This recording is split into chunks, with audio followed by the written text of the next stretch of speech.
A, फेरि पनि जय मसीह र हिजो हामीले स्थानीय मण्डली र स्थानीय मण्डलीमा कसरी आबद्ध भएर बस्नु अनि के अरे अधीनमा बस्नु, अधीन भनेको चाहिँ के हो भन्ने विषय लिएर हामीले हेऱ्यौँ र आज हामी अलिकति अघि बढेर जानेछौँ र आजको सेसनमा चाहिँ हामी आदर गर्नु भनेको चाहिँ के हो 1 नम्बरमा, 2 नम्बरमा हामीले हाम्रो पास्टरहरूलाई किन चाहिँ आदर गर्नुपर्ने हो अनि 3 नम्बरमा चाहिँ हामीले हाम्रो पास्टरहरूलाई कसरी आदर गर्नुपर्छ भन्ने विषय लिएर हेर्नेछौँ र म तपाईँहरूको माझमा 1-2वटा बाइबलको पदहरू म तपाईँहरूको माझमा सेयरिङ गर्न चाहन्छु। ती चाहिँ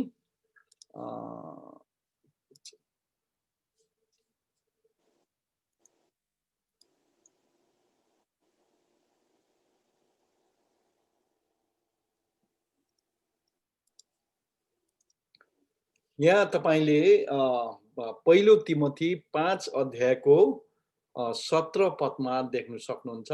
मण्डलीको असल देखरेख गर्ने एल्डरहरू दोबर आधारका योग्य हुन्छन्, विशेष गरी जसले वचनको प्रचार र शिक्षामा परिश्रम गर्छन्।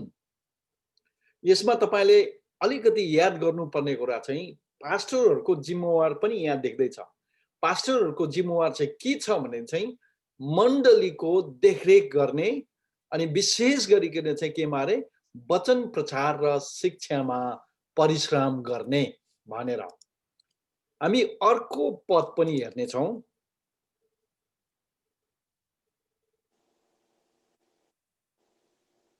अर्को पद अहिले एकछिनमा हामी हेर्छौँ। अब हामी अलिकति के हेर्नेछौँ भने चाहिँ यो आदर भनेको चाहिँ के हो र यो अलिकति समय हामी बिताउनेछौँ यसमा। बाइबलको कतिवटा डिक्सनरीले ग्रिक भाषामा चाहिँ आदरलाई चाहिँ टाइमी अथवा टायोमी होला, टायोमी भनेको होला सायद यो इङ्ग्लिस के अरे ग्रिक भाषामा चाहिँ त्यो भन्दो रहेछ। अनि यो चाहिँ के हो भनेदेखि चाहिँ यो के अरे सम्मान गर्नु, इज्जत गर्नु, त्यसलाई मूल्यवान सम्झिनु, त्यसको मूल्यलाई मानिलिनु या त त्यसलाई मूल्यलाई बुझ्नु भन्ने कुरा चाहिँ यहाँ हामी देख्छौँ।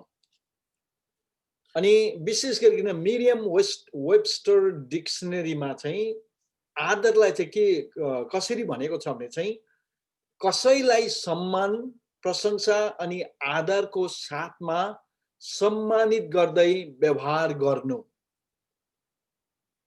अथवा कसैलाई चाहिँ सम्मान पनि गर्नु अनि उसको प्रशंसा पनि गर्नु अनि उसलाई आदर गर्दै चाहिँ आदरपूर्वक चाहिँ ऊ प्रति व्यवहार गर्नु।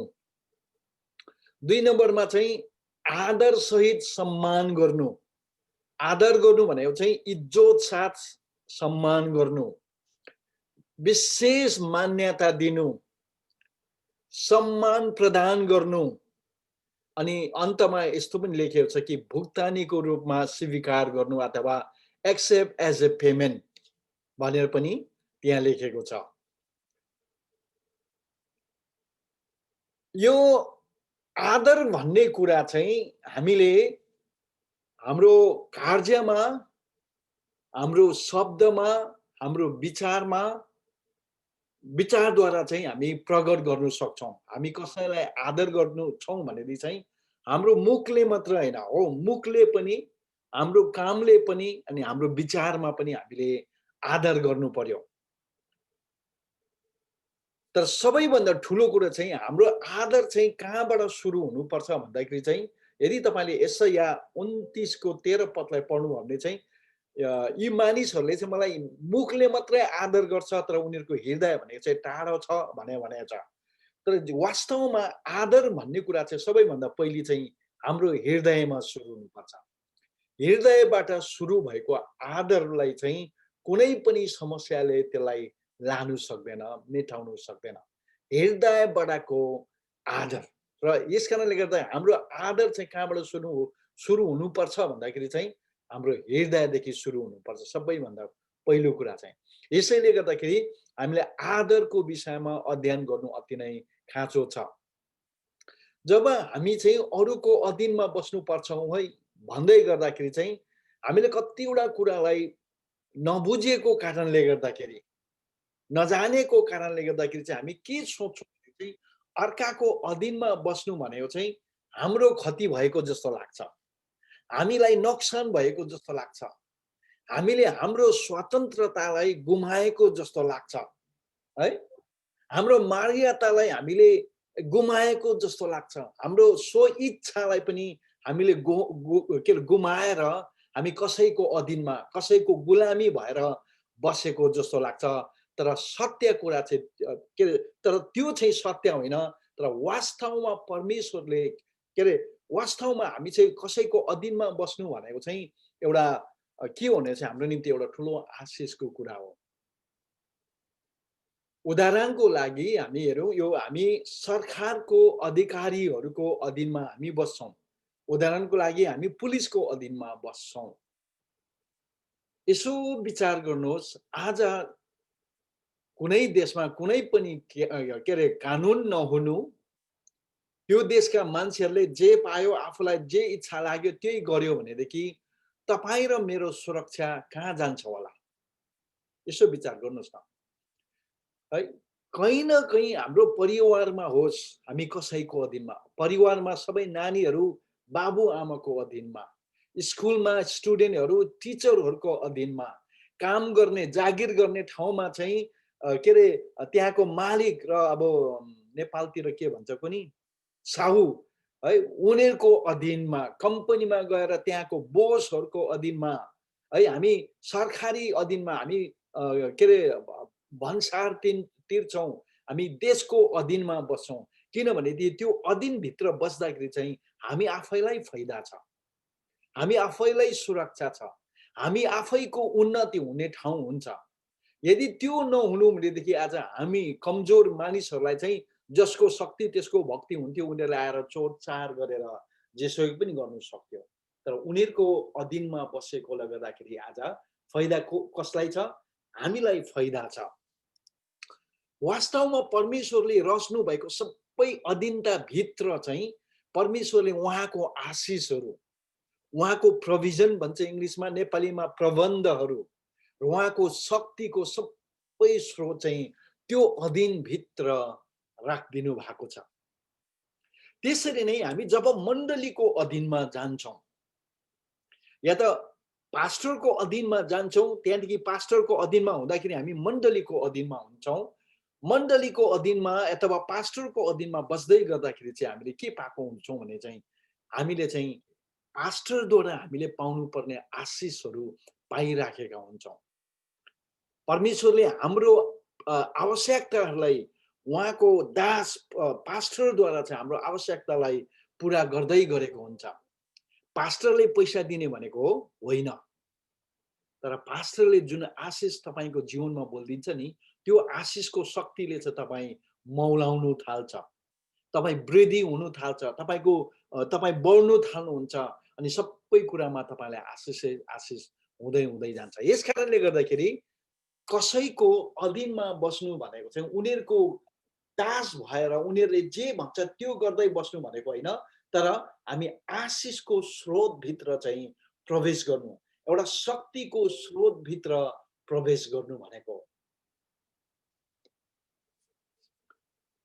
सत्य कुरा के छ भने चाहिँ अघि हिजो पनि मैले तपाईँहरूलाई के भने भने चाहिँ तपाईँ जति अरूको अधीनमा बस्नु सक्नुहुन्छ, तपाईले अधिकार पनि त्यति नै परमेश्वरबाट पाउनुहुन्छ।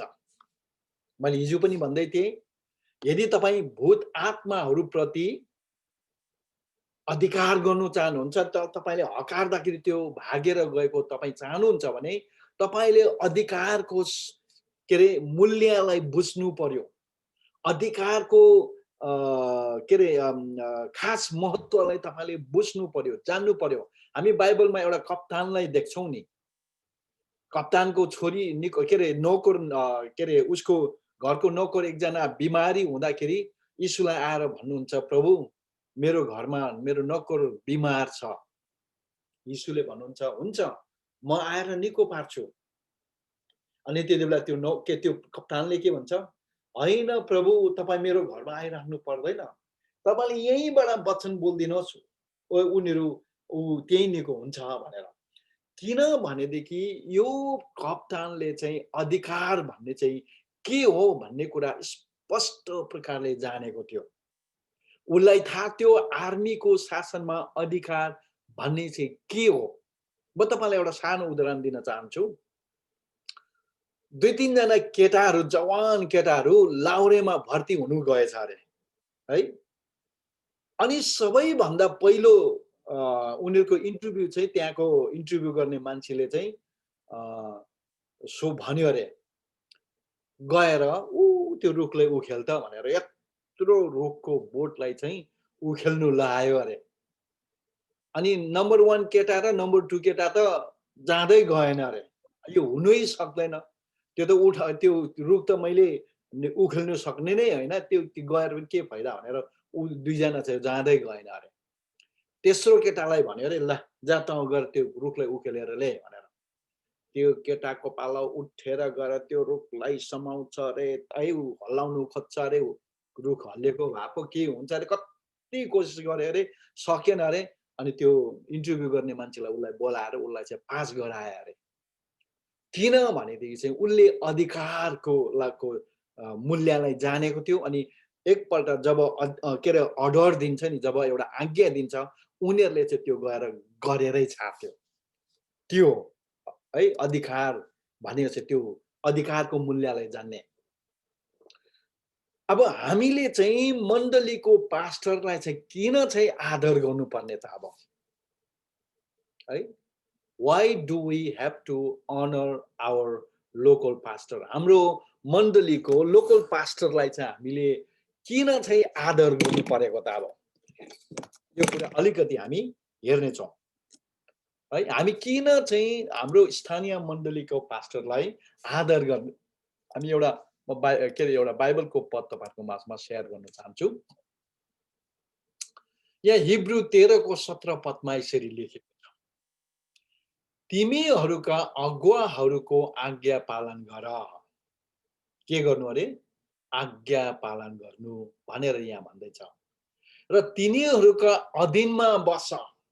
नम्बर 1 आज्ञा पालन पनि गर्नु भन्दैछ। 2 नम्बरमा उनीहरूको अधीनमा पनि बस्नु भन्दैछ। अनि त्यहाँ तलतिर लेखिन्छ, किनकि लेखा दिनु पर्छ भन्ने कुरा जानेर नै तिमीहरूका प्राणको हेरचाह गर्छन्। यो काम तिनीहरूले आनन्द साथ गरून्, दुःख मानेर होइन, नत्र त त्यसबाट तिमीहरूलाई कुनै लाभ हुँदैन। यहाँ चाहिँ के लेख्दैछ भनेको चाहिँ नम्बर पहिलेको 2टा पोइन्टलाई मात्र म अलिकति जोड दिन चाहन्छु। तिमीहरूका अगुवाहरूको आज्ञा पालन गर्नु। बाइबलले हामीलाई आज्ञा गर्दैछ, भन्दैछ कि तिमीहरूको अगुवा भन्नाले मण्डलीको धर्मगुरुहरू, मण्डलीको पास्टरहरूलाई चाहिँ आज्ञा पालन गर्नु र उनीहरूको अधीनमा बस्नु भनेर यहाँ भन्दैछ। पहिलो थिस्सलुनिकी 5 अध्यायको 12 र 13 पदमा पनि त्यही लेखेको छ। तर भाइ हो, हामी तिमीहरूलाई आग्रहपूर्वक बिन्ती गर्दछौँ कि तिमीहरूका माझमा परिश्रम गर्नेहरू जो प्रभुमा अगुवाहरू हुन् र तिमीहरूलाई चेतावनी दिन्छन्, तिनको आदर गर र तिनीहरूको कामको खातिर तिनीहरूलाई प्रेम साथ अति उच्च आदर गर। तिमीहरू आपसमा मेलमिलापमा बस। तर बाइबलले भन्दैछ, हे भाइ हो, तिमीहरूलाई हामी आग्रहपूर्वक विशेष गरिकन बिन्ती गर्दैछौँ कि तिमीहरूका माझमा परिश्रम गर्नेहरू, जो है केमा परिश्रम गर्ने? वचनमा, शिक्षामा परिश्रम गर्नेहरू, जो प्रभुमा अगुवाहरू हुन्। अरे तिनीहरूले चाहिँ तिमीहरूलाई चेतावनी दिन्छ, तिनीहरूको चाहिँ आदर गर्नु र तिनीहरूले गर्दै गरेको कामको खातिरले गर्दाखेरि चाहिँ तिनीहरूलाई चाहिँ के गर्नु चाहिँ प्रेम साथ अति उच्च आदर गर्नु भनेर भनिएको छ। अति उच्च आदर गर्नु अरे, प्रेम साथ। यो पास्टरहरूलाई आदर गर्नु भन्ने कुरा चाहिँ हाम्रो नेपाली मण्डलीहरूमा भर्खर भर्खर मात्रै अलिअलि सिक्नु थालेको छ। यो चाहिँ हामीले यो पदहरूलाई हामीले सायद कुन प्रकारले हो हामीले यो कुरालाई अहिलेसम्म त्यति जानेको थिएनौँ। तर भर्खर भर्खरै आउँदैछ। तर अब यो अहिले एकछिनमा हामी यो हेर्नेछौँ कसरी चाहिँ आदर गर्ने भनेर। कहिलेकहीँ हामी आदरलाई चाहिँ केसम्म मात्रै सीमित राख्छौँ भनेदेखि चाहिँ आउने बेलामा जय मसीह गएर गएर ढोग्ने, है हात राखिदियो, त्यतिसम्म मात्रै राखेको छौँ हामीले। प्रायः जस्तो मण्डलीहरूमा पास्टरलाई आदर गर्नु, है उनीहरूलाई अति उच्च आदर गर्नु भन्ने कुरा चाहिँ गएर ढोक्नु, जय मसीह, मिठो बोलिदिनुसम्म मात्रै सीमित राखेको छ। तर त्यहाँदेखि उता छैन। हाम्रो माझमा अझै म एउटा पद सेयर गर्दैछु तपाईँहरूको माझमा। यहाँ हिब्रू 13 को 7 पदमा लेखेको छ, आफ्ना अगुवाहरूको सम्झना राख, जसले परमेश्वरको वचन तिमीहरूलाई सुनाए, है। Remember them, those who have given you the word. तिमीहरूलाई वचन सुनाउनेहरूलाई चाहिँ सम्झना राख, आदर गर्नु। र त्यहाँ तलतिर लेखेको छ, तिनीहरूको जीवनको परिणामलाई ध्यान देऊ र तिनीहरूका विश्वासको अनुकरण गर। बाइबलले के भन्दैछ, हामीले 3 जग्गामा हेर्यौं। हामीले हामीलाई वचन सिकाउनेहरूलाई, शिक्षा दिनेहरूलाई साधारण प्रकारले हैन, तर हामीले अति उच्च आदर गर्नुपर्छ भनेर बाइबलले सिकाउँदैछ। अब हामीले हाम्रो स्थानीय मण्डलीको पास्टरलाई किन चाहिँ आदर गर्नुपर्ने त भन्दाखेरि, किनभनेदेखि यो सबैभन्दा पहिले वचनमा लेखिएको छ। वचनले हामीलाई आज्ञा गरेर भन्दैछ, तिमीहरूले आफ्नो पास्टरहरूलाई, आफूलाई वचन सिकाउनेहरूलाई, आफूलाई प्रभुमा हुर्काउने बढाउनेहरूलाई, है वचन र शिक्षामा परिश्रम गर्ने, दिनभरि बसेर अध्ययन गरेर तयार गरेर वचन सिकाउने मान्छेहरूलाई चाहिँ अति उच्च आदर गर्नु भनेको छ। बुझ्नुभयो? आदर गर्नु। यसैले गर्दाखेरि चाहिँ हामीले हाम्रो पास्टरहरूलाई हामीले आदर गर्नु परेको। रोमी 13 अध्यायको 7 पदमा पनि लेखेको छ, तिर्नु पर्ने कुरा सबैलाई तिर, दिनुपर्ने ठाउँमा सबैले तिर, जहाँ कर तिर्नुपर्छ त्यहाँ कर तिर, महसुल तिर्नुपर्ने ठाउँमा महसुल, अनि लास्टमा लेखेको छ, आदर गर्नुपर्नेलाई आदर र इज्जत गर्नुपर्नेलाई इज्जत। अनि म तपाईहरुलाई भन्न चाहन्छु, हाम्रो पास्टरहरूलाई हामीले आदर र इज्जत दुईटै गर्नु पर्यो, है। आदर गर्नु पर्यो हामीले हामीलाई। यो मैले बनाएर भनेको हैन, तर यो चाहिँ आदर भन्ने कुरा चाहिँ हामीले बाइबलले नै हामीलाई सिकाउँछ कि हाम्रो स्थानीय मण्डलीको पास्टरहरूलाई चाहिँ हामीले आदर गर्नुपर्छ भनेर। यदि हामीले हाम्रो आँखाले देखिने, है, परमेश्वरको प्रतिनिधि पास्टरलाई चाहिँ आदर गर्नु सकेनौं भने, हाम्रो यो आँखाले देख्नै नसक्ने परमेश्वरलाई चाहिँ कसरी आदर गर्ने?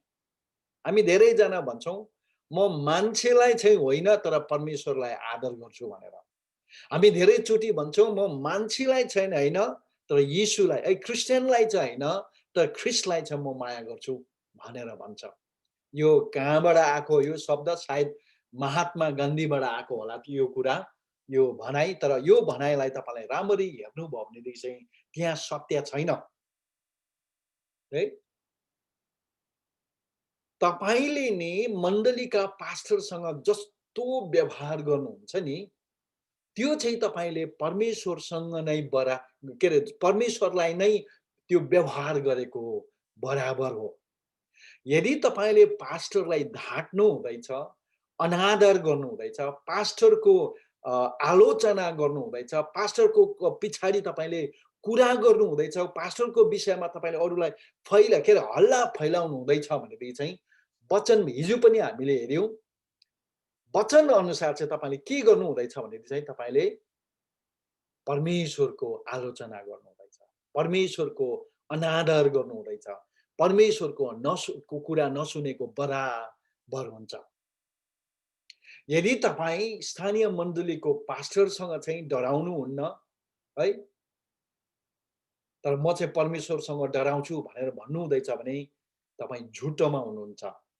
यदि तपाई आफ्नो मण्डलीको पास्टरसँग पनि डराउनु सक्नुहुन्न भनेदेखि तपाई परमेश्वरसँग डराउँछु भन्नु चाहिँ असम्भव छ।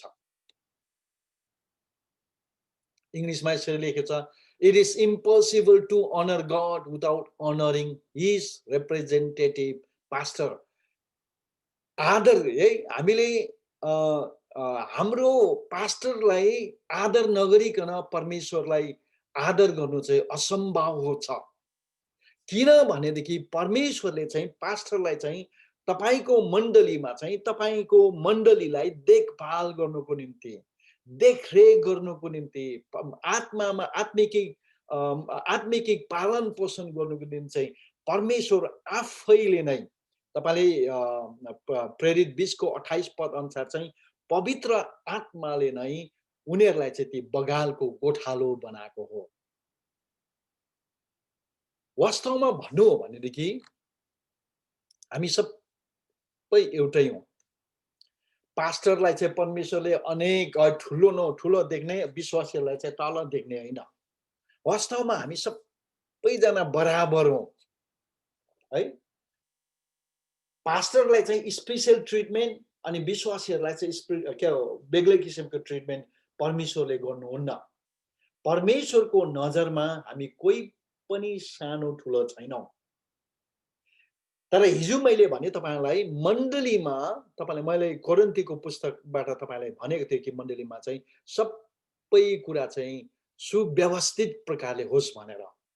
अनि मण्डलीमा सबै कुरा सुव्यवस्थित हुनको निम्ति चाहिँ परमेश्वरले के गर्नुहुन्छ चाहिँ कामको जिम्मेवार चाहिँ कसैलाई बेग्ला बेग्लै दिनुभएको छ। तपाई बेग्ला बेग्लै प्रकारले तपाई मण्डलीमा चल्नु सक्नुहुन्छ। हामी विभिन्न सबैकोमा परमेश्वरको बुलावट छ अनि हाम्रो भिन्नै बुलावट छ।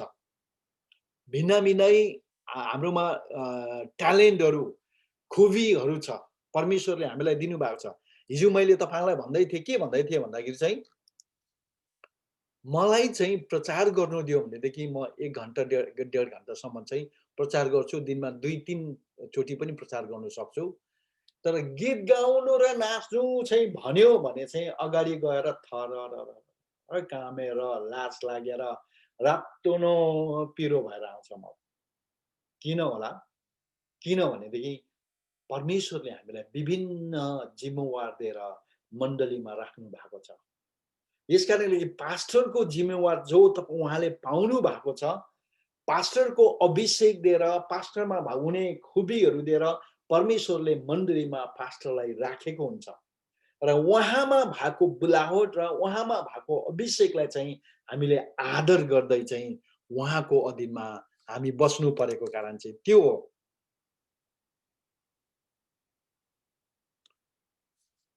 अब हामी अलिकति अघि बढ्दै जान्छौं ल। अब हामीले हाम्रो स्थानीय मण्डलीको पास्टरहरूलाई चाहिँ कसरी आदर गर्ने? How can we honor our local pastors? हाम्रो के रे स्थानीय मण्डलीको पास्टरलाई चाहिँ कुन प्रकारले चाहिँ आदर गर्नु सकिन्छ भन्ने कुरा हामी हेर्नेछौँ। 1 नम्बरमा हामी कसरी आदर गर्छौं भनेदेखि चाहिँ हामी पास्टरलाई आर्थिक सहयोग गरेर, म पोइन्ट मात्रै भन्दैछु अहिले। 2 नम्बरमा हामीले पास्टरको अधीनमा बसेर, 3 नम्बरमा मण्डलीको कामहरुमा सहयोग गरेर, 4 नम्बरमा वचन पालन गरेर। धेरै छ अरु पनि पोइन्टहरु, तर हामी यो हेर्दै जानेछौं। सबैभन्दा पहिले चाहिँ हामी पास्टरलाई चाहिँ आर्थिक सहयोग गरेर हामी आदर गर्न सक्छौं। मण्डलीले पास्टरलाई आदर गर्ने सबैभन्दा पहिलो तरिका र असल तरिका हो पास्टरलाई आर्थिक सहयोग गरेर। पहिलो तिमोथी 3 अध्यायको 18 पद अनुसार चाहिँ सबैभन्दा पहिले चाहिँ तपाईँले पास्टरको मुखबाट मोहला निकालिदिनुहोस्। किनभने दाइँ गर्ने गोरुलाई मोहला लगाउनु हुँदैन भनेर त्यहाँ 18 पदमा लेखेको छ। अब यो मोहलाको विषयमा पनि म तपाईँहरूलाई भन्नेछु अहिले एकछिनमा। जब स्थानीय मण्डलीले आफ्नो पास्टरलाई आर्थिक सहयोग गर्न थाल्छ तब त्यो मण्डलीको आशिषका दिनहरू सुरु हुन्छ। यो एउटा आत्मिक नियम हो जुन पालन गर्दाखेरि चाहिँ यसले निश्चय पनि फल फलाउँछ। यसको नतिजा तपाईँले पाउनुहुन्छ। म तपाईँलाई यो अब पास्टरलाई आर्थिक सहयोग चाहिँ कसरी गर्ने त मलाई सम्झिँदा सम्झिँदा म तपाईँलाई भन्न चाहन्छु। यदि तपाईँले तपाईँको मण्डलीमा पास्टरलाई तपाईँले आर्थिक सहयोग गर्नुहुन्न भनेदेखि चाहिँ सबैभन्दा पहिले चाहिँ तपाईँको मण्डलीले पास्टरको मुखमा मोहला लगाएको हुन्छ। You have muzzled the ox. अब यो पास्टरको मुखमा मोहला लगाउनु भनेको चाहिँ एउटा श्रापको कुरा हो। अहिले एकछिनमा हामी भन्छौँ हेर्छौँ कि अहिले नै म भनिहाल्छु ल तपाईँलाई मोहलाको विषयमा अलिकति। तपाईँहरू कतिजना धेरैजना हामी नेपाली ब्याकग्राउन्डबाट आएको कारणले गर्दाखेरि मोहला भनेको के हो हामी सबैजनालाई थाहा छ। कतिजना जवान नानीहरूलाई थाहा नहोला तर प्रायः जस्तो हामी नेपालीहरूलाई मोहला भनेको थाहा हुन्छ। एउटा गोरुको मुखमा मोहला लगाएको हुन्छ। अनि मैले यहाँ गोरुको मुखमा मोहला चाहिँ यो प्रकारले लगाएको हुन्छ। अनि यहाँ यो बाइबलको पद पनि छ किनभने पवित्र शास्त्र भन्छ दाइँ गर्ने गोरुको मुखमा मोहला नलगाउनु श्रमिकले आफ्नो कामको ज्याला पाउनुपर्छ भनेर। पहिलो तिमोथी 5 को 18 रहेछ। मैले अघि 3 को 18 भनेको थियो 5 को 18 रहेछ। मोहला मोहलाले चाहिँ के गर्छ भने चाहिँ उसले काम त गर्दैछ मालिकको काम त गर्दैछ उसले टेकेर धान झार्दैछ या त कोदो झार्दैछ केमा दाइँ गर्छ कुनी तपाईहरुको उता हाम्रो भुटानमा चाहिँ मैले चाहिँ दाइँ चाहिँ धानको त्यो धानमा रहेको त्यो परालमा रहेको धानको दानालाई झार्नुको लागि मात्रै हामी दाइँ गर्छौं गोरुलाई मोहला के रे दाइँ गर्छौं र मेरो नजरमा मैले अहिलेसम्म जाने अनुसार चाहिँ त्यो दाइँ गर्दाखेरि चाहिँ त्यो गोरुको मुखमा मोहला लगाएको हुँदैन। त्यति बेला चाहिँ उसले चाहिँ उसको सामुमा अगाडि चाहिँ धानकै बाला आए पनि उसले खाँदा हुन्छ। तर यहाँको यो तपाईले नक्सामा अघि देख्नु भएको मा चाहिँ मोहला लगाएको छ हेर्नुस् न। बिचाराको कोदो कम्ती रहेछ अन्त त्यो कोदो खाइदिन्छ होला भनेर त्यहाँ मोहला लगाएर रहेछ। यसो विचार गर्दाखेरि टोपी ढाका टोपी लगाएको देख्दाखेरि चाहिँ नेपालमै होला यो सायद नि यो फोटो मैले गुगलबाट निकालेको फोटो। अब यो सन्दर्भलाई हाम्रो मण्डलीमा ल्याउँ अब अलिकति। तपाईले तपाईको मण्डलीको पास्टरलाई कसरी मोहला लगाउनुहुन्छ त भन्दाखेरि चाहिँ तपाईले तपाईको मण्डलीको पास्टरलाई चाहिँ मोहला कसरी लगाउँछ भने नि जब तपाईको मण्डलीले पास्टरलाई केही पनि दिदैन। सुन्नुस् है ध्यान लाएर। सायद तपाईको पास्टरको सहयोग कसैबाट आउँछ होला कतैबाट आउँछ होला तर तपाईको स्थानीय मण्डलीले चाहिँ तपाईको मण्डलीको पास्टरलाई केही पनि दिदैन भने चाहिँ तपाईको मण्डलीले चाहिँ त्यो पास्टरको मुखमा मोहला लगाइदिएको हुन्छ। अनि यदि तपाईले याकुब 5 अध्यायको 1 पददेखि 5 पदसम्म राम्ररी पढ्नु भयो भनेदेखि चाहिँ खेतालाको जेला नदिनु चाहिँ श्राप हो। खेतालालाई काम चाहिँ अराएर तर जेला चाहिँ दिएन भनेदेखि चाहिँ अनि त्यो खेतालाले सुस्केरा गर्यो करायो है भित्रबाट के हो यस्तो भनेर उ सुस्केरा गर्यो भने चाहिँ त्यो सुस्केरा चाहिँ परमेश्वर कहाँ पुग्छ। अब तपाईको मण्डलीमा तपाईले कसरी चाहिँ तपाईको पास्टरलाई को मुखबाट के रे मोहल्ला निकालिदिने त? कसरी निकालिदिने त? अनि हामी धेरैजनाले चाहिँ के सोच्छौँ भनेदेखि चाहिँ मण्डलीमा जाँदाखेरि चाहिँ मण्डलीबाट म चाहिँ के पाउँछु भनेर भौतिक कुरातिर हामी हेर्छौँ। तर याद गर्नुहोस् मण्डली चाहिँ यस्तो ठाउँ हो, मैले हिजो पनि भने, जहाँ हामी एक दुसरालाई चाहिँ के आबद्ध गर्छौँ, के रे के प्रतिबद्ध गर्छौँ भनेदेखि चाहिँ हामी एक दुसरालाई परमेश्वरको इच्छा र योजना पुरा हुने सहयोग गर्ने चाहिँ पुरा गर्नलाई सहायता गर्ने भनेर हामी प्रतिबद्ध गर्छौँ, कमिटमेन्ट गर्छौँ एक दुसरा प्रति। मण्डलीमा हामी धेरैजनाले सोच्छौँ मण्डलीमा पैसा चाहिँ आकाशबाट झर्छ भनेर सोच्छ।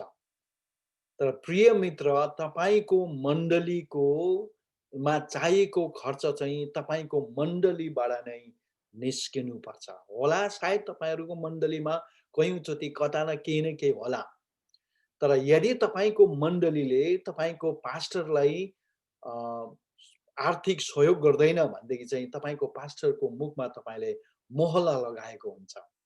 अब अर्को कुरा सुन्नुहोस्, अब पास्टरको मुखबाट मोहल्ला निकालिदिनुको निम्ति अथवा मोहल्ला निकालिदिनु भनेको चाहिँ आर्थिक सहयोग गर्नुको निम्ति चाहिँ के गर्ने त भन्दाखेरि चाहिँ सबैभन्दा पहिले चाहिँ पास्टरलाई सहयोग चाहिँ तपाईले दिएको भेटी र दशंशबाट हुनुपर्छ। मलाई लाग्छ हाम्रो नेपाली मण्डलीहरू भेटीमा विश्वास गर्छौँ हामी। हामी मेरो श्रीमती कहिलेकाहीँ सेवा जानु भ्याएन, कसो गर्दाखेरि भ्याएन भने पनि भेटी चाहिँ लगेर चढाइदिनु है भनेर भेटी चाहिँ पठाउँछन्। हामी नेपालीहरूले कसैले पनि भेटी नचढाइकन चाहिँ आइतबारको दिन या त शनिबारको दिन सेवाबाट आउँदैन हामी। हो होइन, उता नेपालतिर पनि त्यस्तै होला नि है। यसो हेरौँ न।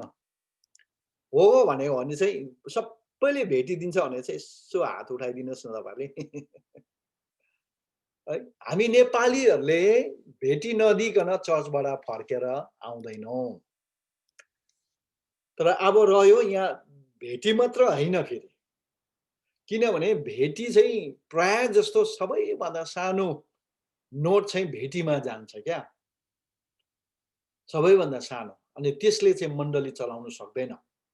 तर अर्को के हो भनेर चाहिँ दशवंश र अरू पनि स्पेशल भेटीहरू छ, दशवंश पनि। अब यो दशवंश दिनुहुन्छ त पर्छ त हामी नयाँ नियममा भनेर तपाईँ भन्नुहुन्छ भनेदेखि तपाईले मेरो किताबलाई तपाईले नेपालमा प्रशस्तै पाउनुहुन्छ। तपाईले एकता बुक स्टोरमा जानु भनेदेखि सिलास थापाले लेखेको नयाँ नियमको दशंश भन्ने किताबलाई किनेर पढ्न सक्नुहुन्छ। त्यसमा मैले दशंशको विषयमा मजाले भनेको छु। सुन्नुहोस् है, त्यहाँ तपाईले दशंशको विषयमा पाउनुहुन्छ। दशंश दिनुपर्छ हामीले। अनि त्यही दशंशबाट चाहिँ हामीले हाम्रो पास्टरहरूको मुखबाट मोहल्ला निकालिदिने काम चाहिँ हामीले गर्नुपर्छ। म तपाईहरुलाई जतिजना यहाँ हुनुहुन्छ, म यसो हेर्दाखेरि लगभग 113 जना 13 जना हाम्रो माझमा छ। यहाँ युट्युब के अरे फेसबुकबाट 18 जनाले हेरिराखेको छ, 17 जनाले भनौँ, एकजना त मेरो त्यहाँ हो। तपाईहरुलाई म के सल्लाह दिन चाहन्छु भनेदेखि यदि तपाईँ यहाँ कमिटीको मेम्बरहरू हुनुहुन्छ, सेक्रेटरीहरू हुनुहुन्छ मण्डलीको, कोषाध्यक्षहरू अथवा ट्रेजररहरू मण्डलीको हुनुहुन्छ भनेदेखि तपाईको मण्डलीको पास्टरलाई तपाईले केही सहयोग गर्नु भएको छ कि छैन? नम्बर 1 यो प्र्याक्टिकल कुरा है। अब केही पनि सहयोग गर्दैन भनेदेखि हतार गरेर मण्डलीमा मिटिङ बोलाएर पास्टरलाई आर्थिक सहयोग गर्न थाल्नुहोस्। सायद तपाईको पास्टरकोमा प्रशस्तै पैसा होला, त्यो उहाँको जिम्मेवार हो। तर तपाईको जिम्मेवार चाहिँ पास्टरको मुखबाट मोहल्ला निकाल्दिनुहोस्। के तपाईँ कुनै पनि होटलमा गएर भक्कु खाना खाएर त्यसै निस्केर जानु सक्नुहुन्छ? सक्नुहुन्न नि। त्यसरी नै तपाईँ आत्मिक वचन चाहिँ भक्कु खाने, वचन सिक्ने, तपाईको कहिले पनि नमर्ने आत्मालाई चाहिँ स्वर्ग जानुको निम्ति तयार गर्नुपर्ने, तर उहाँलाई चाहिँ केही पनि नगर्ने त अन्त त्यसो भए। यस कारणले गर्दाखेरि अघि मैले भने नि, हामीले पास्टरलाई आदर गर्नुपर्ने चाहिँ ज्यू ज्यू भनेर ढोकेर मात्र होइन, तर दशंश भेटी दिएर पनि हामीले हाम्रो पास्टरहरूलाई आदर गर्नु सक्छौं।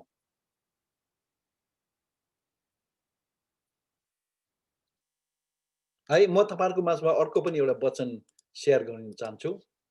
यहाँ लेखेको छ वचनको शिक्षा पाउने हरेकले, कसले अरे? हरेकले, एभ्रीवन, जसले तपाईले सेवकाईमा वचन के रे वचन सुन्नुहुन्छ, ती सबैले सिकाउनेलाई, सिकाउनेसँग चाहिँ असल कुराहरू, असल थोकहरू चाहिँ बाँडचुँड गर्नु, शेयर दिनु उनीहरूलाई। गलाती 6 को 6 पदमा शेयरिङ गर्नु। तपाईको मण्डलीमा प्रचारकहरू, कोही के प्रभुको दास दासीहरू आएर वचन प्रचार गरिराखेर जान्छ, जय मसीह धन्यवाद मात्रै भनेर नजानु, नपठाउनुहोस्, केही न केही दिएर पठाउनुहोस्, सित्थैमा नखानुहोस्। मेरो एकजना साथी छ, उहाँले के भन्नुहुन्छ भने सित्थैमा पायो भने त अलकत्र पनि खान्छु भनेर उहाँले भन्नुहुन्थ्यो। के यो मण्डली, यो वचन, जुन वचनले तपाईलाई स्वर्गीय पुर्याउँछ, जुन वचनलाई सिकेर तपाई जीवनमा आशिष पाउनुहुन्छ, जुन वचनलाई सिकेर तपाईले आफ्नो जीवनलाई सुधार्नुहुन्छ, त्यो वचन चाहिँ हामीले सित्थैमा लिने त? यो एउटा ठूलो प्रश्न छ हाम्रो नेपाली मण्डलीहरुको लागि।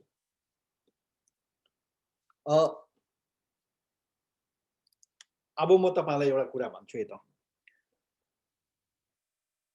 जुन मण्डलीले आफ्नो स्थानीय मण्डलीको पास्टरको मुखमा महला लगाएको हुन्छ नि, त्यो मण्डली हतपत बढेर जाँदैन, जतिको तति नै बस्छ। किनभनेदेखि त्यहाँ परमेश्वरको नियमको भङ्ग भएको छ नि त, परमेश्वरको वचनको आज्ञा उल्लङ्घन भएको छ त्यहाँ। त्यसैले गर्दाखेरि परमेश्वरले जति नै आशिष खन्याउनु खोजेर पनि त्यो चाहिँ के भएको छ, त्यो माथि माथि नै जान्छ, त्यो माथि माथि नै, त्यो खोलाको ढुङ्गाभित्र पानी नपसे जस्तै, त्यो माथि माथि नै, परमेश्वरको आशिष त्यहाँ भित्र पस्नु पाउँदैन। तर जुन मण्डलीले आफ्नो पास्टरलाई माया गर्छ, जुन मण्डलीले आफ्नो पास्टरलाई सहयोग गर्छ, जुन मण्डलीले आफ्नो पास्टरलाई सहायता गर्छ नि, त्यो मण्डली मौलाउँदै मौलाउँदै मौलाउँदै मौलाउँदै जान्छ। म तपाईलाई एउटा सानो उदाहरण दिन चाहन्छु। मैले यहाँ कहाँनिर छ त थाहा भएन, तर पर्सिको दिनमा जुन पास्टर डानियल आउनु हुँदैछ वचन सिकाउनको निम्ति, उहाँले पहिली मण्डली सुरु गर्दाखेरि उहाँको श्रीमती र नानीहरू लिएर 2-3 जना बसेर आफ्नै लिभिङ रुममा बसेर मण्डली सुरु गर्नुभयो। अनि 1-2 दिन पछाडि 2-3 परिवार पनि आयो। 4 परिवार हो कि 5 परिवारसम्म भयो अरे त्यहाँ। अनि त्यति लिएर सेवा गर्दै थियो, सर्दै बस्यो। त्यहाँदेखि अलिकति मण्डली बढ्दै गयो। त्यो मण्डली बढेपछि उहाँहरूले अब के अरे ग्यान्टोक जस्तो जग्गामा त्यो घरको भाडा तिर्नु नसकेर चाहिँ सस्तो खोजेर जाँदाखेरि चाहिँ अन्डरग्राउन्ड मुनि 2-3 ताला है माटो मुनिको कोठाहरू पाउँथ्यो अरे। दिउँसै अँध्यारो न अँध्यारो बत्ती बालेर गनाउने कोठामा बसेर सेवा गर्नुहुन्थ्यो अरे। अहिले त्यो मण्डली यति साह्रो बढेर गएको छ। सिक्किमको सबैभन्दा एउटा ठुलो चर्च, साथसाथै सबैभन्दा बेसी छिटो बढ्दै जाने fastest growing church in Sikkim, सबैभन्दा द्रुत गतिले बढ्दै जाने मण्डलीमा उहाँको मण्डलीको नाम आउँछ सबैभन्दा पहिले। अनि उहाँको मिनिस्ट्रीबाट मान्छेहरू यति साह्रो आशिषित हुन्छ, म आफै पनि धेरै आशिषित हुन्छु उहाँबाट। तपाईले यो शुक्रबार वचन सुन्नु सक्नुहुन्छ, उहाँ तपाईँ पनि आशिषित हुनुहुनेछ यति धेरै। मैले त्यो किन चाहिँ होला भनेर यसो विचार गर्दैछु म। बुझ्नुहोस् है, विचार गर्दै गर्दै गर्दै गर्दै लाँदाखेरि एउटा कारण, अरू पनि कारण होला। एउटा कारण चाहिँ के हो भनेदेखि चाहिँ त्यो मण्डलीको के अरे विश्वासीहरूले पास्टर डानियललाई यति धेरै माया गर्छ। म आफै त्यो मण्डलीमा गएर बसेर खाएर आएको हुँ। त्यो मण्डलीको पास्टरलाई चाहिँ पास्टर र पास्टरनीलाई चाहिँ त्यो मण्डलीको विश्वासीहरूले साह्रो माया गर्छ। मलाई थाहा भएन उहाँको बर्थडेमा हो कि उहाँहरूको विवाहको एनिभर्सरीमा के गर्यो भन्दाखेरि मण्डलीको मान्छेहरूले उहाँलाई सरप्राइज दिने परेछ अरे। अनि मण्डलीमा सबै कुरा रेडी गरिराखेर उहाँहरूको आँखामा पट्टी बाँधेर गाडीमा लिएर गएर अनि भित्र डोर्याएर लगेर चाहिँ उहाँको इन्डियाको बोलेरो नयाँ 0 माइलको है 0 किलोमिटर गएको नयाँ बोलेरो चाहिँ किनेर आँखा सट्टै खोल्नु लागेर अनि त्यो चाबी उहाँहरूको हातमा दिएको थियो अरे। यति साह्रो धेरै त्यो मण्डलीको मान्छेहरूले उहाँलाई प्रेम गर्थ्यो, माया गर्थ्यो। त्यसको फल, त्यसको रिजल्ट प्रतिफल चाहिँ के भयो भनेदेखि चाहिँ त्यो मण्डली चाहिँ यति साह्रो धेरै बढ्दै बढ्दै बढ्दै बढ्दै बढ्दै बढ्दै बढ्दै गयो। यति धेरै बढ्दै गयो। तपाईको आइतबारको दिन त्यहाँ सेवामा अब यहाँको जस्तो चर्च छैन, अमेरिकामा जस्तो उहाँहरूको त्यो गान्तोक भन्ने एकदमै के अरे कुचरुक परेको ठाउँमा रेन्ट लिनुभएको छ माथि एउटा घर, माथि कोठामा ट्याप्पै हुन्छ मान्छेहरू आइतबारको दिन बिहान। अनि त्यहाँ नआँटेर तल्लो कोठामा पनि त्यो प्रोजेक्टर लगाएर माथि बोलेको र के अरे माथिको भिडियोहरू सबै तल देखिन्छ। भिडियो र आवाजमा मात्रै उनीहरू तल्लो अर्को कोठामा पनि त्यत्तिकै धेरै मान्छे खाँदा खाँद बसेर सेवा गर्छ। बिहान एउटा सेवा गर्छ, त्यो बिहान नआँटेर फेरि दिउँसो पनि एउटा बेग्लै सेवा गर्छ त्यहाँ। दुई पल्ट त्यहाँ सेवा हुन्छ। अनि पास्टर डानियलले भन्नुहुँदै थियो उहाँहरूको त्यो मेन चर्च बाहेक त्यहाँ गान्तोकको वरिपरि चाहिँ 23वटा हाउस फेलोसिपहरू अनि त्यो हाउस फेलोसिपहरू पनि बढेर यति साह्रो ठुलो कि त्यो चर्च भन्दा पनि ठुलो भइसकेको छ। किन भन्दाखेरि चाहिँ त्यो मण्डलीको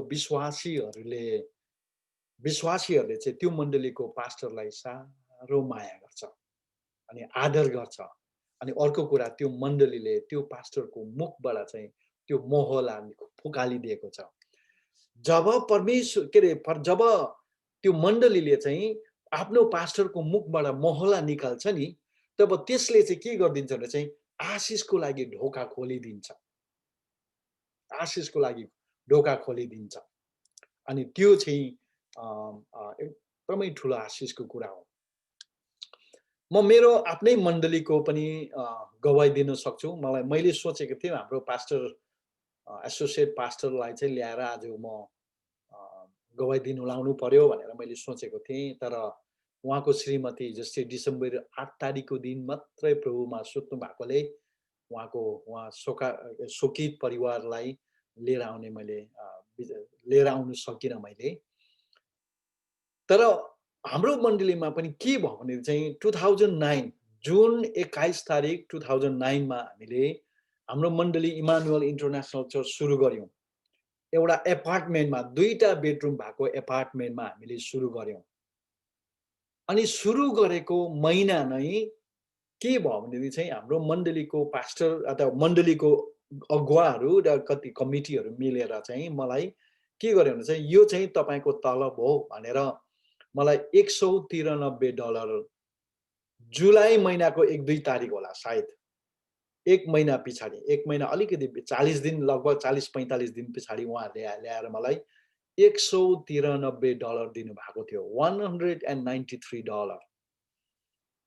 यसो सोच्दाखेरि त्यो $193 के पनि होइन है। तपाईले गएर बफेमा चाहिँ 3-4 जना गएर मज्जाले एउटा रेस्टुरेन्टमा गएर खायो भनेदेखि त्यो त्यही सुहा हुन्छ। तर मेरो निम्ति त्यो $193 चाहिँ ठुलो आशिषको कारण थियो। त्यो मेरो सायद जिन्दगीभर म बिर्सिदिनँ होला। म त्यो कुरा जिन्दगीभर बिर्सिदिनँ होला। सबै कुरा बिर्सिन्छु होला, त्यो कुरा बिर्सिँदैन। अनि त्यो मेरो निम्ति ठुलो आशिषको कारण मेरो निम्ति मात्रै नभएर त्यो $193 मलाई दिँदै गर्दाखेरि चाहिँ मण्डलीले चाहिँ के गर्दै थियो भने चाहिँ त्यो आशिषको ढोका उनीहरूले खोल्दै थियो। आशिषको त्यो परमेश्वरको आशिषको ढोकालाई चाहिँ उनीहरूले खोल्दै थियो। अनि त्यो खोलेको कारणले गर्दाखेरि के भयो भने चाहिँ त्यति बेला मण्डली यति साह्रो बढ्यो हाम्रो, लगभग 2 महिना जस्तो त्यो एपार्टमेन्टमा बसेपछि मान्छे आएको यति साह्रो धेरै मान्छे भयो। अब अर्को एकजना थप्यो भने त्यहाँ नआट्ने भयो मान्छे। र त्यहाँदेखि हामी सरेर अर्को एउटा मेमोरियल ड्राइभ प्रेस्बिटेरियन चर्चमा एउटा सानो उनीहरूको क्लासरुमहरू दियो हामीलाई। हामी त्यहाँ गएर सेवा गर्नु थाल्यौँ। 2.5 वर्ष चाहिँ त्यहाँ बस्दा नबस्दा चाहिँ त्यहाँको त्यो 2टा क्लासरुमलाई एउटै बनाएर हामीले चेयर लाएर बनाएको थियौँ। मान्छे चाहिँ अब एकजना पनि प्रभुलाई विश्वास गरेर आयो भनेदेखि त्यो मान्छे बस्ने ठाउँ होइन, अनि बस्ने त होइन उभिने ठाउँ पनि थिएन। कति त पछाडिपट्टि उभिएर बस्थ्यो सेवामा हाम्रोमा त्यति बेला। अनि हामीले त्यहाँबाट फेरि पनि एउटा 4400 स्क्वायर फिट भएको एउटा ठुलो, नेपालमा गोडाउन भन्छ होला सायद है, ठुलो वेयर हाउस, के सामान राख्ने गोडाउनलाई हामी यहाँ वेयर हाउस भन्छौँ, त्यो भाडामा लियौँ हामीले। त्यो वेयर हाउस चाहिँ कस्तो थियो भने माथि छाना तल सिमेन्ट त्यति नै। अब जाडो भन्ने चाहिँ अब यहाँ अमेरिकामा जाडोमा जाडो, के अरे गरममा गरम हुन्छ। जाडोमा मान्छेहरू ब्ल्याङ्केट ओढेर सेवामा आउँथे भने बर्खामा यति साह्रो धेरै गरम हुन्थ्यो। तर पनि मान्छे आएकै। त्यहाँदेखि हामीले के गर्यौँ भनेदेखि चाहिँ हामीलाई एकजना पास्टरले मात्रै हुँदैन, हामीलाई अर्को पनि पास्टर चाहिन्छ। हामीले अर्को पास्टरलाई पनि थप्यौँ। हाम्रोमा पैसा बेसी भएर थपेको होइन, तर हामीले अर्को पास्टरलाई थप्यौँ। अर्को पास्टरलाई थपेपछि हामीले त्यता भाडा पनि तिर्नु पर्ने भयो फेरि।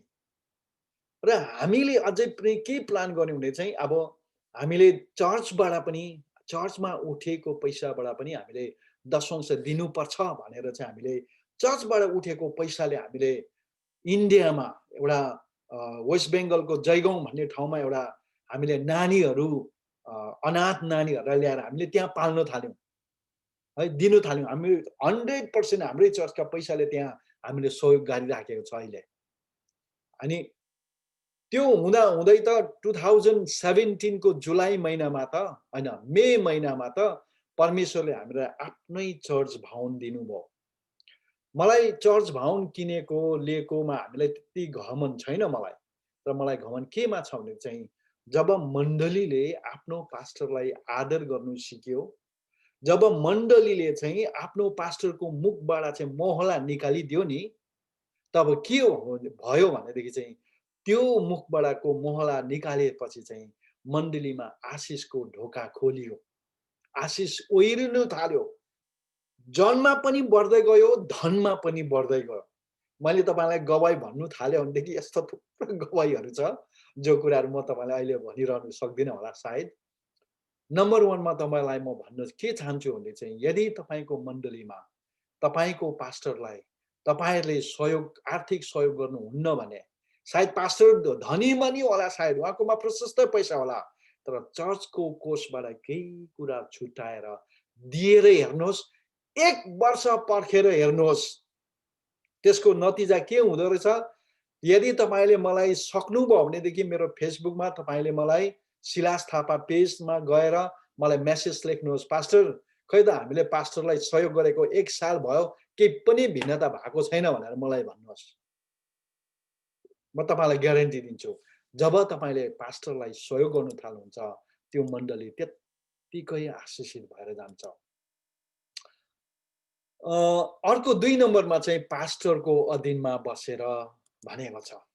अब सुन्नुहोस् है, तपाईहरू मण्डलीको ट्रेजरर होला, कतिजना तपाईँ मण्डलीको एल्डरहरू 20 के होला, कोही तपाईँ मण्डलीको डिकनहरू होला, तपाईँहरू कोही कमिटीको मेम्बरहरू होला। पास्टरको अधीनमा बस्नु भनेको चाहिँ के हो त भन्ने कुरा म तपाईँलाई दिँदैछु। सबैभन्दा पहिले चाहिँ स्थानीय मण्डलीको हरेक आत्मिक कुरामा चाहिँ हामी पास्टरको अधीनमा बस्नुपर्छ। अब यहाँ आयो है, अ, कतिवटा मण्डलीमा मलाई थाहा छैन तपाईँको मण्डली कुन प्रकारले चल्दैछ। हाम्रोमा यहाँ 112-11 जना, म बाहेक 110 जना भयो। अनि यहाँ फेसबुकबाट पनि हेर्नेहरू 20-25 जना, 20-30 के 20-25 जना जस्तो छ। 24 जना छ यहाँ वास्तवमा, खासमा 23 जना हो। त्यो एउटा मेरो हो। तपाईँहरूलाई म के सल्लाह दिँदैछु भने चाहिँ पास्टर चाहिँ मण्डलीको एम्प्लोयी होइन। पास्टर चाहिँ मण्डलीको कर्मचारी होइन। मैले भन्नु आँटेको चाहिँ सायद नेपालमा के भन्छ कुनै, हामी चाहिँ एम्प्लोयी भन्छौँ यहाँ प्राय जस्तो अमेरिकामा है। अनि हामी प्राय जस्तो मण्डलीमा चाहिँ के हुन्छ भने चाहिँ पास्टर हुन्छ, अनि मण्डलीको अर्को एउटा बोर्ड हुन्छ। अनि त्यो बोर्डमा चाहिँ के पारित हुन्छ त्यो पास्टरलाई सुनाएर पास्टरले चाहिँ त्यो बोर्डको कुरा सुन्नुपर्ने हुन्छ। अनि त्यो बोर्डले जे कुरा पारित गर्छ नि त्यो कुरा चाहिँ पास्टरले एउटा कर्मचारीको रूपमा, एउटा एम्प्लोयीको रूपमा चाहिँ त्यो काम गर्दै गर्दै गर्दै गर्दै जान्छ। यदि त्यो प्रकारले तपाईँको मण्डली छ भनेदेखि चाहिँ तपाईँको मण्डलीलाई चाहिँ मण्डली नभनेर संस्था भनिन्छ। त्यसलाई चाहिँ द्याट इज ए अर्गनाइजेसन। तर यदि तपाईँको मण्डली चाहिँ मण्डली भएको चाहनुहुन्छ भनेदेखि चाहिँ म धेरै ठाउँबाट तपाईँलाई बाइबलको पदहरू दिन सक्छु जहाँ चाहिँ परमेश्वरले पास्टरलाई चाहिँ मण्डलीको देखभाल गर्नुको निम्ति नियुक्त गर्नुभएको छ। प्रेरित 20:28 पद, पवित्र आत्माले तपाईँलाई मण्डलीको देखभाल गर्नुको निम्ति गोठालोको रूपमा नियुक्त गरिएको छ। पहिलो पत्रुस 5:1 देखि लिएर 5 पदसम्म पढ्नुहोस्। त्यहाँ पनि मण्डलीका अगुवा के अरे पास्टरलाई चाहिँ मण्डलीको देखभाल गर्नुको निम्ति, अघि हामीले हेर्यौं पहिलो थिस्सलुनिकी 5 के अरे 5:12 र 13 पदमा, जसले वचनमा परिश्रम गर्छ है, चेतावनी दिने काम गर्छ, मण्डलीलाई डोर्याउने काम गर्छ। अब हामी हिब्रूको पुस्तकहरूमा पनि हेर्यौं उनीहरूको अधीनमा बस्नु भनेर। तर उल्टा चाहिँ हाम्रो मण्डलीहरूमा के हुँदैछ भने चाहिँ पास्टर चाहिँ बोर्डको अधीनमा आउँछ। वेरस हामीले हिब्रूको यो पदहरूलाई सबैलाई हेर्यो भने चाहिँ मण्डली चाहिँ पास्टरको अधीनमा हुनुपर्ने हो। तर हामी उल्टा के देख्दैछौँ भने चाहिँ बोर्डको अधीनमा चाहिँ के अरे पास्टर बसिराखेको छ। मैले अघि नै माफ मागिसकेको छु है, तपाईँहरूको मण्डलीमा त्यसरी चल्दैछ भनेदेखि चाहिँ मैले यहाँ वचनमा जे छ त्यो तपाईँहरूलाई बताउँदै गरेको। पास्टर चाहिँ मण्डलीको अधीनमा होइन। विचार यसो गर्नुहोस् न, तपाईँ काठमाडौँदेखि उडेर दिल्ली जाँदै गर्दाखेरि त्यो पाइलटलाई चाहिँ त्यहाँ भएको यात्रुहरूले चाहिँ तिमीले जानेनौ, तिमीले चाहिँ यसरी चलाउनु पर्छ, यो फ्लाइट यसो गर्नुपर्छ, यता लानुपर्छ, त्यसो गर्नु थाल्यो भनेदेखि तपाईहरु कतिजना चाहिँ दिल्ली पुग्नुहुन्छ होला। बाइबलमा पास्टरलाई गोठालो भनेर भनिएको छ। यो तपाईले मेरो किताब दोबर आदरको योग्य पढ्नु भएको छ भनेदेखि पास्टरको अर्थ सही प्रकारले त्यहाँ मैले बताइदिएको छु। पास्टरको अर्थ गोठालो हो। तपाईहरु जतिजना गोठालो जानु भएको छ, तपाई गोठालो जाँदाखेरि भेडाहरूले तपाईलाई डोर्याउनु हुन्छ कि डोर्याउँछ कि सरी है, यो मुख पनि कोही बेला कहाँ जान्छ है, बाँदरलाई पनि तपाई भनी पठाउँछ। तपाईको गाई बस्तुले तपाईलाई डोर्याउँछ कि तपाईले चाहेको ठाउँमा लानुहुन्छ या त तपाईले डोर्याउनुहुन्छ। भेडाहरूलाई अथवा गाई बस्तुहरूलाई जहाँ जानु मन पर्छ त्यही जाने, तपाई चाहिँ उनीहरूलाई पछ्याउने होइन नि त। अनि मण्डलीमा पास्टरको अर्थ नै गोठालो हो भनेदेखि गोठालो चाहिँ भेडाहरूलाई पछ्याउँदै हिँड्नु अन्त। अनि यो चाहिँ यो मण्डलीमा यो कुरा चाहिँ हाम्रो नेपाली मण्डलीमा परिवर्तन आउनुपर्छ। म सल्लाह के दिन चाहन्छु भनेदेखि यही कुरा चाहिँ सिकाउनुको निम्ति परमेश्वरले मलाई बोलाउनु भयो। परमेश्वरले मलाई यो दर्शन दिनुभयो, बोझ दिनुभयो। प्रभु एउटा मण्डलीमा पनि यो परिवर्तन ल्याउन सक्यो भने ठुलो कुरा हो।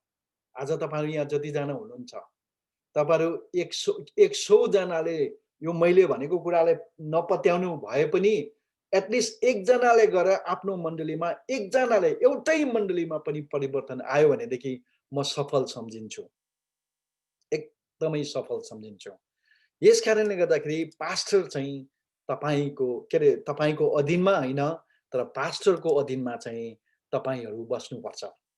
अब के कुरामा, अब सुन्नुहोस् है, पास्टर अब पास्टरले परमेश्वरसँग गएर प्रार्थना गरेर परमेश्वरले एउटा दर्शन पाउँछ, परमेश्वरबाट एउटा दर्शन, मण्डलीलाई चाहिँ यो दिशातिर लानुपर्छ है भनेर, मण्डलीमा चाहिँ यो काम गर्नुपर्छ है भनेर। अनि पास्टरले त्यो सल्लाह लिनको निम्ति पास्टरले चाहिँ के गर्छ, मण्डलीको कमिटीमा लिएर आउँछ। अनि कयौं चोटि चाहिँ मण्डलीमा मण्डलीको पास्टरले पाएको, परमेश्वरबाट पाएको दर्शन चाहिँ त्यो कमिटी मिटिङसम्म मात्रै पुग्छ, अनि त्यही सेलाउँछ, अनि त्यही ओइलाउँछ, अनि त्यही मर्छ। किन भन्दैदेखि मण्डलीको कमिटीले चाहिँ के हेरेर निर्णय गर्छ भन्दाखेरि चाहिँ बजेट कति छ, पैसा कति छ, ब्याङ्कमा कति उठेको छ, या त कहाँबाट पैसा कति आउँदैछ, त्यो अनुसारले कमिटीले निर्णय लिन्छ है। कमिटीले चाहिँ वरिपरि हुँदै गरेको कुरालाई, अहिले हुँदै गरेको कुरालाई मात्रै देख्छ। तर म तपाईलाई भन्न चाहन्छु, पास्टरहरूलाई परमेश्वरले आउन लागेको कुराहरू देखाउनुहुन्छ है। पास्टरको त्यो चाहिँ अब परमेश्वर आफै नै आएर झङ्ग हे पास्टर तँले यो गर्नु भन्दैन, तर परमेश्वरले कता कता पास्टरको हृदयभित्र विचारको रूपमा, कल्पनाको रूपमा, एउटा कोही बेला नक्साको रूपमा, कोही बेला केही न केही प्रकारले चाहिँ परमेश्वरले ठक्कै दिनुहुन्छ। अनि परमेश्वरको त्यो दर्शन पाएपछि पास्टरले प्रार्थना गरेर त्यहाँदेखि कमिटीमा लान्छ, त्यो त्यही सेलाएर जान्छ। प्रिय मित्र, पास्टरको अधीनमा बस्नु भनेको चाहिँ पास्टरले पाएको दर्शनमा साथ दिनु हो। आमेन भन्नुहोस् है कसले हो। फेरि पनि म भन्दैछु प्रिय हो, तपाईको मण्डलीमा तपाईको पास्टरले कुनै कुरा परमेश्वरको दर्शन पाएर, दर्शन भनेको चाहिँ झङ्गै त्यो यो आँखाले देख्ने प्रकारको दर्शन भनेको होइन, धेरैचोटि परमेश्वरले यो दर्शन चाहिँ एउटा भित्र विचारको रूपमा, कोही बेला नक्साको रूपमा, कोही बेला कल्पनाको रूपमा यस्तो गर्नु पाए त भनेर दिनुहुन्छ। त्यो जब तपाईको मण्डलीमा पास्टरले लिएर आउँछ नि, त्यसको बाधक तपाईँ नबनिदिनुहोस्। अनि उहाँको अधीनमा बस्नु भनेको चाहिँ त्यो दर्शनमा साथ दिनु हो। अर्को एउटा राम्रो पोइन्ट के अरे मतलब के अरे यो गहकिलो पोइन्ट पनि म भन्न चाहन्छु। मण्डलीको सेवकाईहरूको अधीनमा के अरे सेवकाईहरू चाहिँ पास्टरको अधीनमा गर्नुहोस्। धेरैवटा मण्डलीहरूमा चाहिँ के हुन्छ भने चाहिँ मण्डलीमा आमा सेवा हुन्छ, युथ सेवा हुन्छ, अरू केहरू हुन्छ। उनीहरूले जसलाई पायो, जसरी भयो, जे गर्यो कता है आफ्नो आफ्नो पाराले गरिराखेको हुन्छ। अनि पास्टरसँग सल्लाह कहिले पनि लिँदैन युथहरूले है। कतिवटा विश्वासीहरूले प्रोग्राम गर्नु खोज्छ मण्डलीमा, पास्टरलाई सल्लाह नलिकन। हो त्यो नगर्नुहोस्। तपाईको मण्डलीमा तपाईले जे गर्नु लाग्नु भएको छ नि, जुनै पनि सेवकाई नै होस् न, जेसुकै किन नहोस्, त्यो गर्दाखेरि चाहिँ पास्टरको सल्लाह लिएर गर्नुहोस्। कयौंचोटि सुन्नुहोस् है, कयौंचोटि तपाईको नजरमा पास्टरले भन्दै कुरा गरेको कुरा पच्दैन हो, मन पर्दैन तपाईलाई, हुन्छ जस्तो पनि लाग्दैन, त्यसले सफलता ल्याउँदैन भनेर तपाईलाई पक्का थाहा छ। बाइबलमा एउटा घटना यस्तो छ क्या, तपाईले लुका रचित सुसमाचार 5 अध्यायमा पढ्नुभयो भनेदेखि जब यीशु र पत्रुसको सबैभन्दा पहिलो भेट हुन्छ, उहाँले के गर्नुहुन्छ भनेदेखि चाहिँ म एउटा पद तपाईहरुको माझमा पढाउँदैछु यसलाई। यो बोलिसक्नु भएपछि लुका 5 को 4 र 5 पद, बोलिसक्नु भएपछि उहाँले सिमोनलाई भन्नुभयो, 'गहिरोतिर लगेर माछा पक्रनलाई आफ्नो जाल हान। तर सिमोनले भने, गुरुज्यू, हामीले रातभरि मेहनत गरेर पनि केही फेला पारेनौ, तापनि तपाईको वचन अनुसार म जाल हान्नेछु। यहाँ जीवनभरि नै जाल हानेर जीविका चलाउने प्रोफेसनल फिसरम्यानलाई यीशु ख्रीष्टले भन्दैछ है, यो जाल चाहिँ त्यहाँनिर हान त भन्दाखेरि। अनि पत्रुसलाई 100% थाहा थियो कि उनीहरूले रातभरि त्यही जाल हान्दा पनि एउटै माछा पक्रेको थिएन तिनीहरूले। उसको व्यवसायी अनुसार पत्रुस was a expert in phishing. पत्रुस चाहिँ माछा मार्नुको निम्ति चाहिँ एक्सपर्ट थियो। उसलाई थाहा थियो त्यो ठाउँमा माछा पर्दैन भनेर। He knew it. तर पत्रुसले के भन्दैछ, प्रभु यहाँ त हामीले रातभरि माछा मारेको हो, यहाँ त पर्दैन। तर जे होस्, तपाईले जे भन्नु हुँदैछ, तपाईको भनाइ अनुसार चाहिँ म त्यहाँ हान्नेछु भनेर उसले हान्छ। अनि हामी सबैजनालाई थाहा छ, माछा यति साह्रो धेरै पस्छ त्यहाँ कि उनले त्यो जालै फाट्ने गरिकन एक्लैले तान्नु नसकेर आफ्नो पार्टनरहरूलाई समेत त्यहाँ उनीहरूले बोलाउनु परेको कुरालाई हामी त्यहाँ बाइबलमा देख्छौँ। यहाँ चाहिँ पत्रुसको विषय हेर्नुहोस् है, अधीनमा बस्नु भनेको चाहिँ हो, यो गल्ती हुनेछ, त्यहाँ हान्नु मात्रै पर्नेछ, हुँदैन, यहाँ कामै लाग्दैन भन्ने कुरा पत्रुसलाई पुरै थाहा थियो। र पनि आफ्नो हिजो मैले भनेको थिएँ नि, अधीनमा बस्नु भनेको चाहिँ के गर्नु, मेरो पाराले होइन, मेरो इच्छाले होइन, मेरो तरिकाले होइन, तर जुन व्यक्तिको अधीनमा बसेको छु उसको पाराले, उसको तरिकाले, उसको इच्छा अनुसारले गर्नु भनेर। यहाँ पनि पत्रुसले उसको पाराले होइन, उसको तरिकाले पनि होइन, उनी उसको इच्छाले पनि होइन, तर कसको इच्छा र कसको पाराले, यीशुको पाराले, यीशुको तरिकाले अनि यीशुको इच्छा अनुसार उसले त्यहाँ जाल हानेको हुन्छ। अधीनमा बस्नु अथवा मण्डलीको सेवा कार्यहरूको अधीनमा बस्नु भनेको चाहिँ त्यो हो, मण्डलीको अधीनमा बस्नु।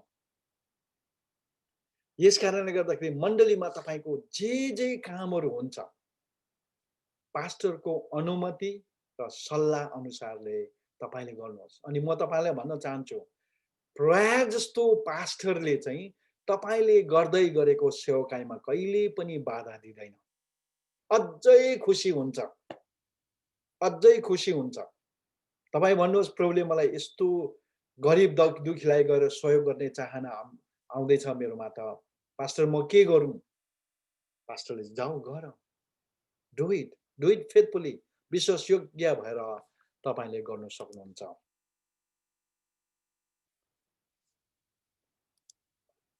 पास्टर रोशन, मैले कति बोलिसके अहिले? कति भयो म बोलेको? कसैले भन्न सक्नुहुन्छ? हजुरले बोल्नु भएको लगभग अहिलेसम्म त्यहाँको टाइम चाहिँ 5 मिनट जस्तो भयो। कति मिनट भन्नुभयो?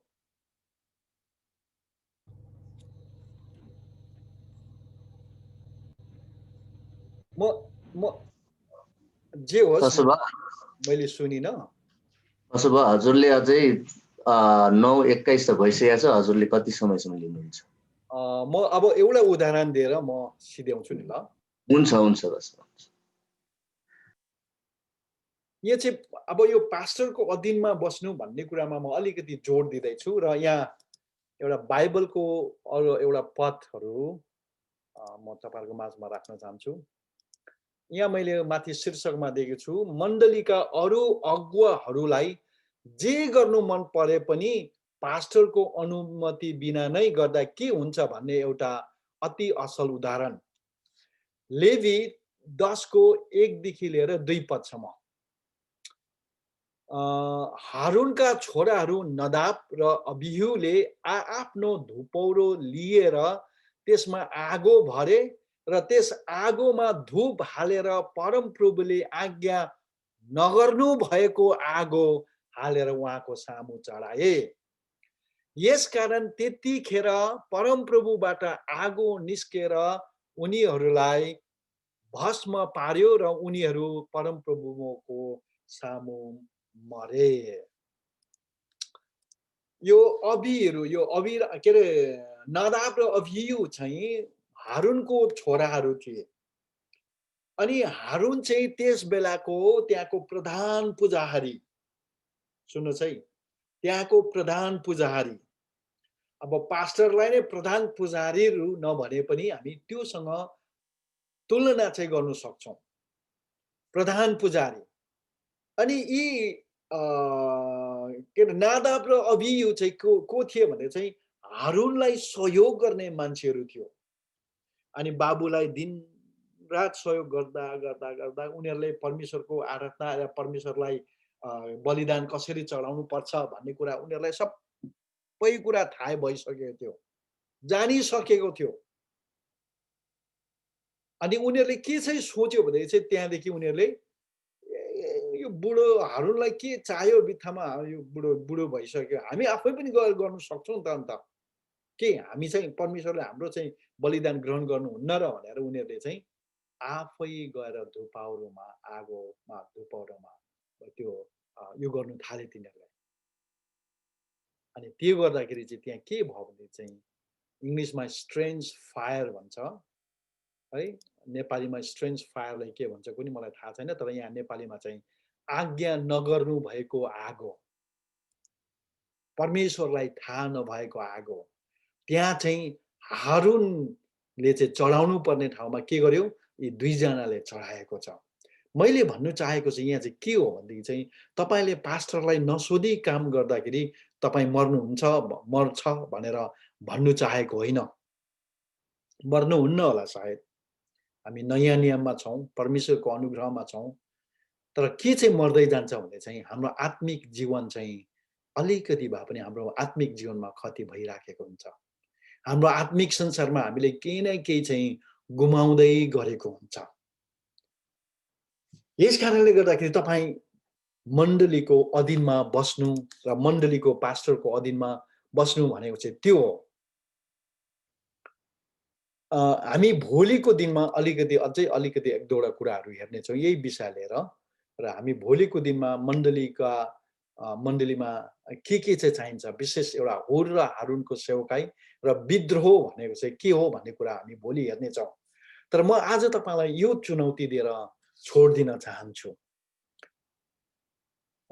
तपाईहरु पास्टर हुनुहुन्छ भनेदेखि आउँदो आइतबारको दिन या त शनिबारको दिन नै गएर तिमीहरूलाई मलाई यस्तो गर्नुपर्छ भनेर मण्डलीमा के अरे यो नमचाइ नहाल्नुहोस्। अहिले नै परमेश्वरमा फर्किनुहोस्। आदर भन्ने कुरा चाहिँ मागेर र दाबी गरेर पाउने हैन, कमाउनु पर्ने कुरा हो। तर यदि तपाईहरु विश्वासी हुनुहुन्छ भनेदेखि तपाईले गएर पास्टरलाई आदर गर्नु थाल्नुहोस्। यदि तपाईको हातमा त्यो पद छ भनेदेखि गएर मण्डलीको विश्वासीहरूलाई सल्लाह दिएर पास्टरलाई आर्थिक सहयोग गर्न थाल्नुहोस्। तर यदि तपाई विश्वासी हुनुहुन्छ तर त्यहाँ अरु पनि अगुवाहरू छ भनेदेखि तपाई गएर फेरि अगुवाहरूलाई न्यून खोज्नुहोस् नि, फेरि गएर मण्डलीमा गडबड नल्याउनुहोस्। त्यसरी प्रार्थना गर्नुहोस्, तपाईबाट चाहिँ सुरु गर्नु थाल्नुहोस् पास्टरलाई आदर गर्नुको निम्ति। पास्टरलाई कसरी प्र्याक्टिकली आदर गर्नुपर्छ भन्ने कुरा थियो, तर त्यो सायद मैले समय पाएँ भनेदेखि म भोलि त्यो कभर गर्नेछु। र आज हामी सबैजना एकपल्ट परमेश्वरको चरणमा जाउँ। यदि तपाईको जीवनबाट तपाईको स्थानीय मण्डलीको पास्टर प्रति अनादर भएको छ, तपाईले पास्टरलाई मन दुखाउनु भएको छ, पास्टरले भनेको कुरा तपाईले टेर्नु भएको छैन, तपाईको जीवनबाट पास्टरलाई अनादर हुने कामहरू भएको छ, यदि तपाईले दशंश भेटीहरू नदिएर पास्टरलाई अनादर गर्नु भएको थियो भनेदेखि आज हामी परमेश्वरको चरणमा जाउँ। परमेश्वरलाई भनौँ, प्रभु यो गल्ती मेरो जीवनमा भएको छ, म आज तपाईको चरणमा म माफी माग्दैछु।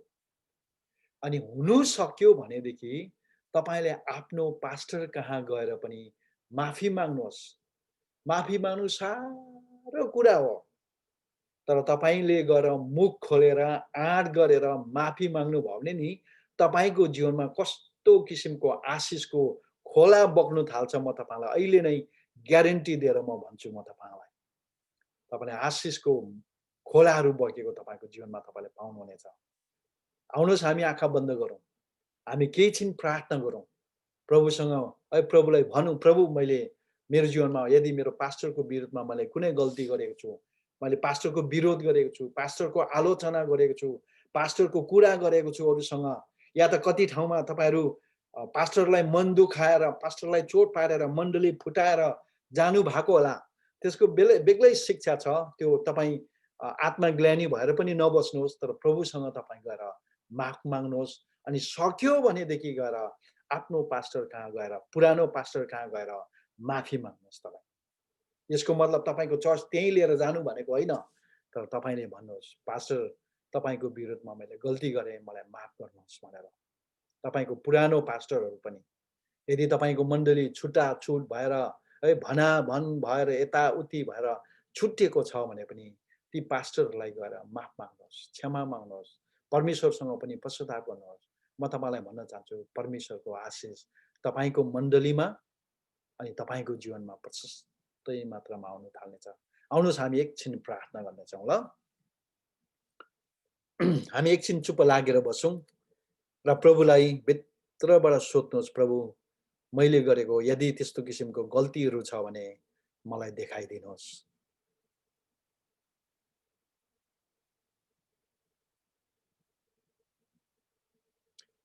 यदि परमेश्वरले तपाईलाई त्यो गल्तीहरू तपाईको जीवनबाट भएको भुलहरू देखाउनु हुँदैछ भनेदेखि तपाईले प्रभुसँग पश्चाताप गर्नुहोस् उहाँले तपाईलाई क्षमा गर्नुहुनेछ माफ गर्नुहुनेछ तपाईको सबै पापहरूलाई उहाँले धोइदिनु हुनेछ अनि तपाईलाई उहाँले सिद्ध र पवित्र बनाउनु हुनेछ अनि हुन सक्छ भनेदेखि तपाईले आफ्नो मण्डली या त आफ्नो पुरानो पास्टरहरूलाई जब तपाईले मन दुखाउनु भएको थियो चोट पुर्याउनु भएको थियो त्यो थियो भन्छ भनेदेखि तपाईले गएर उहाँसँग माफ पनि माग्न सक्नुहुन्छ पिता पवित्र आत्मा हामी तपाईलाई धन्यवाद दिन्छौं तपाईको छोराछोरीको जीवनबाट धेरै गल्ती भयो होला आफ्नो पास्टरको विरुद्धमा बोल्यो होला पास्टरलाई आलोचना गर्यो होला पास्टरको खिल्ली उडायो होला पास्टरले भनेको कुरा सुनेन होला पास्टरको अधीनमा बस्नुको साटो पास्टरलाई अधीनमा पारेर राख्यो होला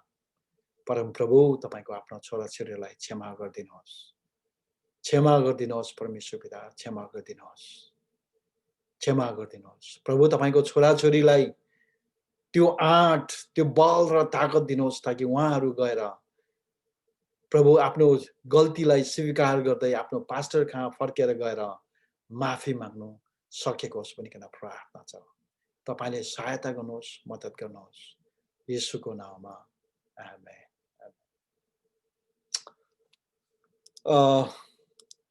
हामी वचन यही राख्छौं आज